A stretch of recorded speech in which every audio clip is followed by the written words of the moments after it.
Beginilah kondisi kantin ikan di Kelurahan Enok, Kecamatan Enok, pasca diterjang angin ribut pada Minggu pagi lalu. Kondisi bangunan tampak porak-poranda, sebagian besar material seperti atap seng, tiang, dan dinding yang terbuat dari material kayu juga tampak berserakan tercabut dari posisi awalnya.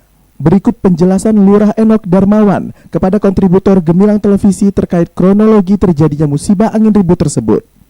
Jadi kejadian ini itu sekitar 5:30 itu ada turun hujan beserta angin langsung menerpa bangunan kantin ikan ini sehingga roboh sekitar jam 6.40-an itu robohnya.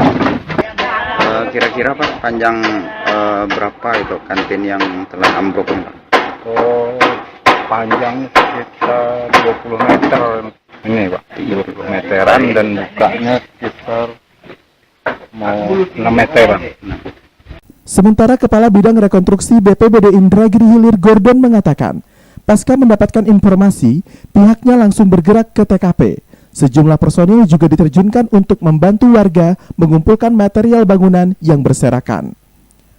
Hasil pendapatan kerugian fisik bangunan dari musibah angin ribut ini, pihak BPBD Inhil akan segera berkoordinasi bersama stakeholder terkait lainnya. Koordinasikan juga ke pihak terkait Pak.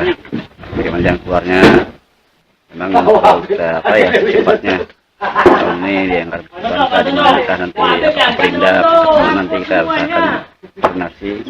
Memang ini kebutuhan fasilitas umum. Dalam musibah angin ribut di Kelurahan Enok, Kecamatan Enok yang memporak-porandakan kantin ikan ini tidak menelan korban jiwa maupun korban cedera dari masyarakat setempat.